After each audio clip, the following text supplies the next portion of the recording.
Bonjour Dominique Hubert, nous sommes ensemble pour parler de votre publication Éveiller nos enfants à leur spiritualité. J'ai envie de commencer par cette simple question, quel a été l'élément déclencheur pour écrire cet ouvrage? Je dirais que c'était sentir que j'arrivais près de la retraite et que j'avais envie de continuer à transmettre ce que j'avais vécu jusque-là. Et c'était vraiment important pour moi parce que j'ai senti que ce qu'on avait vécu avec les jeunes, ça avait vraiment apporté quelque chose. Vous évoquez l'école et ses apprentissages, le réenchantement du monde, le bonheur, la responsabilité des générations futures. Vous commencez même cet ouvrage par une lettre. Oui, mais ça, c'est mon éditeur qui l'a demandé. Mais en même temps, j'y ai mis tout. C'est pour donner le ton. Et donc, j'ai choisi la lettre en pensant à quelqu'un, de mes élèves, mais ça peut rejoindre beaucoup d'élèves qui demandent qu'on se soucie des vraies valeurs pour les éduquer et qu'on change un petit peu les priorités de l'éducation, ce qui est vraiment ce que j'ai envie de faire.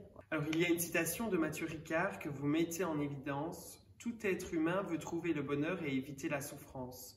Mais la meilleure décision que l'on puisse prendre est de ne pas confier ce bonheur à l'ego. Oui, parce qu'en fait, notre personnalité, c'est quelque chose que nous avons construit en fonction de notre éducation, de nos traumatismes, etc. Et on se repose sur quelque chose, sur un rôle qu'on joue. Or, notre bonheur, on ne le trouvera jamais dans le rôle qu'on joue, puisque notre rôle, il essaye de compenser justement des souffrances qu'on a eues avant. Donc, on ne va pas les trouver là, on va les trouver en deçà ou au-delà, je ne sais pas, au plus profond en tout cas. Parmi les témoignages que vous insérez, il y a une phrase. Ce sont nos différences qui apportent la richesse au monde. Mais justement, moi, c'est ça qui m'inspire énormément. Quand je dis le souffle de la vie, c'est vraiment la vie qui me traverse de façon tout à fait originale et qui va me donner ma couleur, qui va donner ma lumière. Et en associant les lumières différentes, ben, on est en train de créer quelque chose qui nous dépasse et qui est beaucoup plus beau. Et en général, on ne permet pas ça. On formate dans l'école. Voilà, donc je peux dire quand même qu'il y a des choses que je trouve tristes, mais voilà. À qui s'adresse ce livre? Je dirais, en fait, mon éditeur m'a demandé une tranche d'âge, mais a priori, pour moi, c'est tous ceux qui accompagnent les enfants.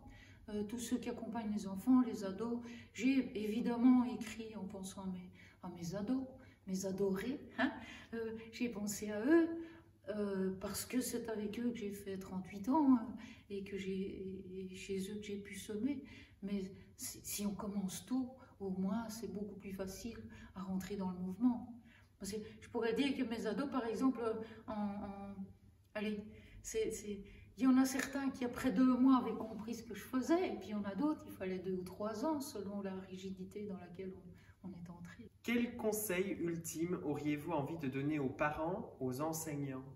Essayez d'accompagner vos enfants en les écoutant, en les reliant, en leur permettant de respirer, de se connecter à la nature, de se rendre compte de leurs émotions, de leurs besoins, pour pouvoir parler, d'apprendre à parler d'eux-mêmes, de ce qu'ils ressentent, et pour pouvoir aussi aller sentir, mais quel est cet élan qui me pousse et qui me pousse à être original, qui me pousse à offrir ma couleur, et donc accompagner aussi cette couleur qu'on voit poindre peu à peu. Et aux plus jeunes? Écoutez-vous, prenez du moment pour vous arrêter, pour écouter ce qui se passe à l'intérieur de vous, et vraiment sentir que vous ne faites pas les choses parce que vous avez envie de reconnaissance ou quoi, mais que vous les faites parce qu'il y a quelque chose qui vous pousse en avant, et par passion, par enthousiasme.